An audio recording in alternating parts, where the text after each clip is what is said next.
Santiago de Liniers nació en Niort, Francia, el 25 de julio de 1753 y murió en Córdoba del Tucumán, Argentina, el 26 de agosto de 1810. Hijo de marino, que era señor de Gran Breuil, Lavallée y otros lugares. Por línea materna, descendía del añejo y noble linaje de los Bremont d'Ars.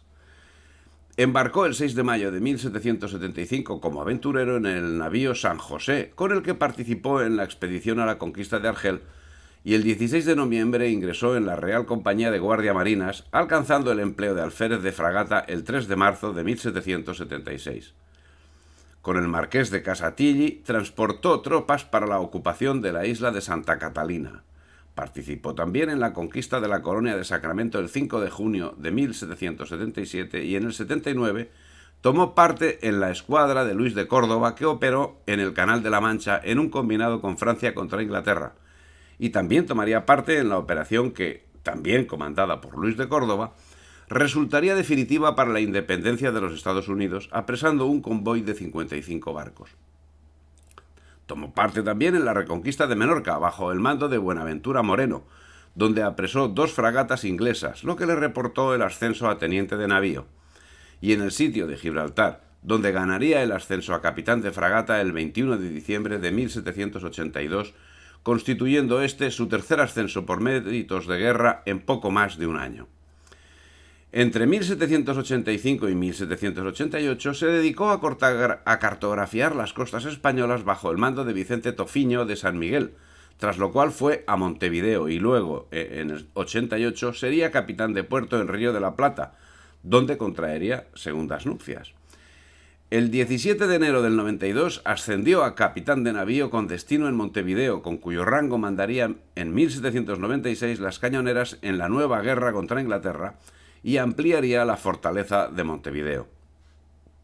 6 años más tarde, en 1802, fue gobernador de Misiones y en 1804 fue nombrado jefe de la Estación Naval de Buenos Aires, donde a principios de 1806 en la ensenada de Barragán rechazó varios buques ingleses del pirata británico Popham. Los ingleses, no obstante, entraron río arriba y el 24 de julio Beresford, al mando de unos 1.600, desembarcó en una zona que había sido estimada impracticable, la ensenada de Quilmes, desde donde avanzaron sin oposición, tomando Buenos Aires el día 27. El Times de 15 de septiembre de 1806 proclamaba: mediante nuestro éxito en La Plata, donde un pequeño destacamento británico ha tomado una de las mayores y más ricas colonias de España, Bonaparte debe estar convencido de que nada sino una rápida paz puede impedir que toda Hispanoamérica le sea arrebatada a su influencia y puesta bajo la protección del Imperio Británico.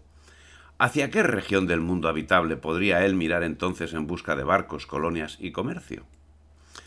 La verdad es que la generosidad británica no podía sufrir menoscabo, por lo que en breves fechas se transportaba a la Gran Bretaña los productos de su comedimiento, pues que se resumían en $1.086.000, equivalente a 30 toneladas de plata. El total de la captura alcanzaba unos $3,5 millones. El suegro de Liniers, Martín de Sarratea, dio una recepción a los invasores. A ella asistiría Santiago de Liniers, pudiendo darse cuenta de la organización del enemigo, tras lo cual, con el vasco Martín de Álzaga, el criollo Juan Martín de Pueyrredón y el gobernador de Montevideo, Ruiz Huidobro, comenzó pronto la reconquista, que duró 48 días. El 12 de agosto, en una operación relámpago, eran expulsados los ingleses por 3 columnas del ejército, comandadas respectivamente por Liniers, Gutiérrez de la Concha y Agustín de Pinedo. Por esta acción, Liniers fue ascendido a brigadier. Beresford y los oficiales ingleses fueron enviados a Luján, Córdoba, San Luis y Santiago de Estero. Tuvieron libertad de movimientos, lo que les permitió seguir conspirando con los representantes de Francisco de Miranda, en concreto con Saturnino Rodríguez Peña y Manuel Aniceto Padilla, quienes le propusieron liberar a los británicos y que Inglaterra se convirtiese en garante de la independencia, lo cual, detectado por Liniers, significó que Beresford y otros ingleses fuesen desterrados a Catamarca, de donde fueron liberados gracias a la traición de Rodríguez Peña y de Padilla. Casualmente, y solo casualmente, Rodríguez Peña recibía una asignación del general Vitelloque y una pensión del gobierno británico. Pero 6 meses después, y tras un asedio de 15 días, los ingleses tomaron Montevideo a primeros de febrero de 1807, en cuyo socorro partió Liniers desde Buenos Aires, siendo rechazado en la Ensenada por las tropas del general Vitelloque. Pero no siendo una derrota total, Liniers reagrupó las tropas, fortificó edificios de Buenos Aires y organizó una línea defensiva a 10 kilómetros de la ciudad. El 24 de junio arengaba a los combatientes, diciendo: «Ilustres ciudadanos, alistados para defender vuestro patrio suelo, cuerpos veteranos y marinos que tantas veces habéis regado con vuestra sangre la gloriosa carrera de las armas, respetable pueblo de inválidos que con tanta bizarría me habéis pedido armas para sacrificar hasta vuestro último aliento, rechazando a los enemigos de nuestra patria, de nuestra religión y de nuestra felicidad. He visto en la tarde de ayer sobre vuestros semblantes cifrada la victoria. Unos cuantos miles de despreciables enemigos se atreven a insultarnos, fundando su loca presunción sobre la poca energía que nos suponen. Haced que, con el escarmiento de su ruina, aprendan a respetar con la Europa entera el valor y la constancia española».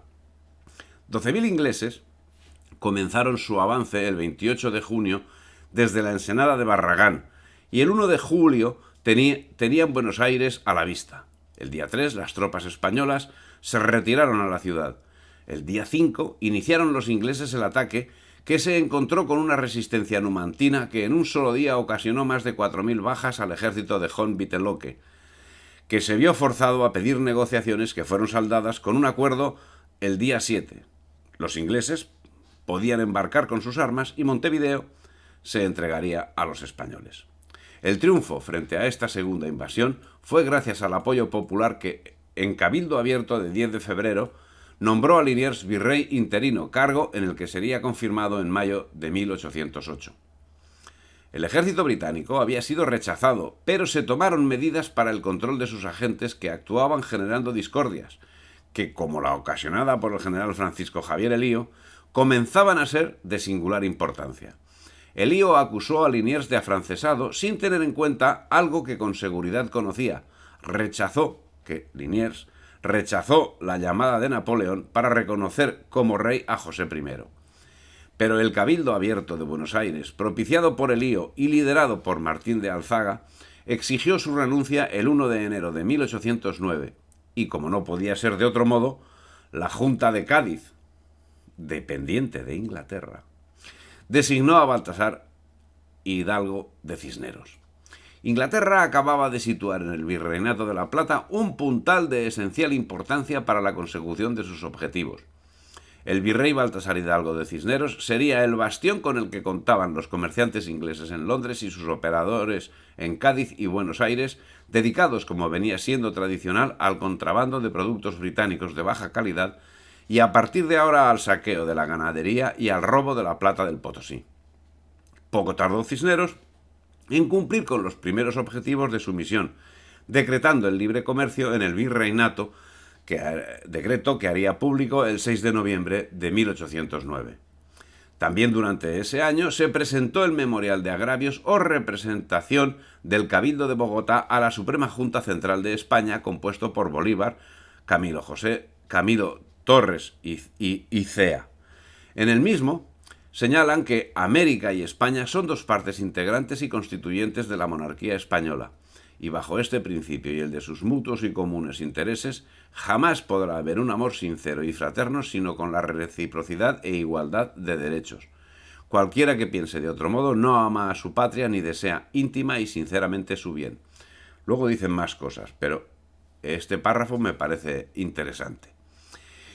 Para acallar las protestas contra Hidalgo, Liniers hizo público un comunicado alabando las virtudes de su sucesor y se marchó a Córdoba, donde Cisneros acabó pidiéndole ayuda tras la destitución de que fue objeto el 25 de mayo por parte de la Junta de Buenos Aires.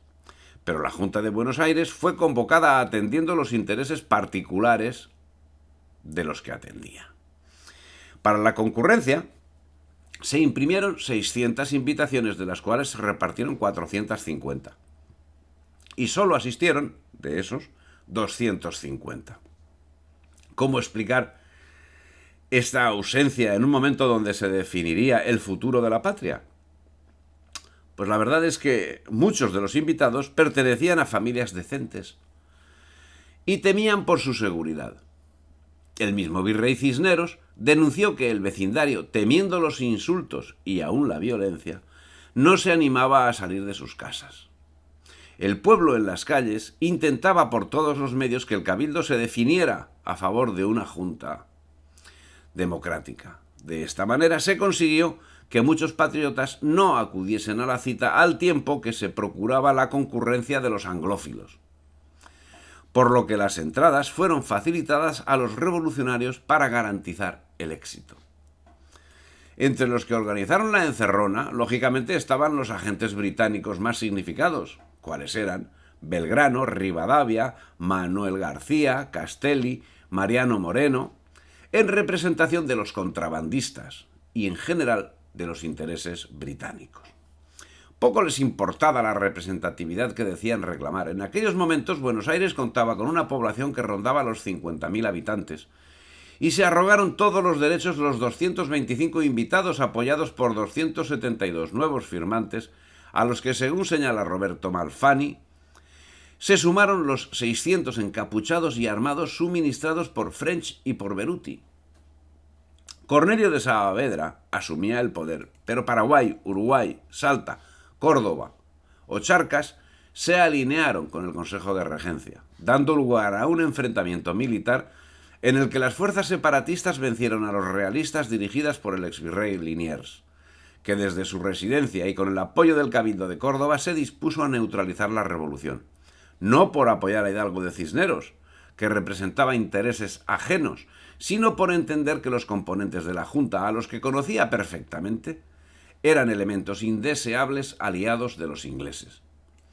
Moreno tradujo el contrato social de Rousseau y se manifestaba como un adalid de Inglaterra, al tiempo que señalaba la dependencia que de ésta tenía el movimiento secesionista, en cuyo beneficio señalaba que como agradecimiento debía serle entregada la isla Martín García situada en medio del Río de la Plata, aspecto que lógicamente sería rechazado por la propia Inglaterra, cuyas aspiraciones, como es evidente, eran mucho mayores. Mariano Moreno ejercería una acción violenta contra sus adversarios, los partidarios del deán Funes, que en 1811 sufrieron una persecución en regla con juicios, destierros y proscripciones seguidos de revoluciones, las cuales fueron apagadas con un alzamiento militar organizado por la logia Lautaro, entre los que se encontraban Alvear y San Martín. Era octubre de 1812.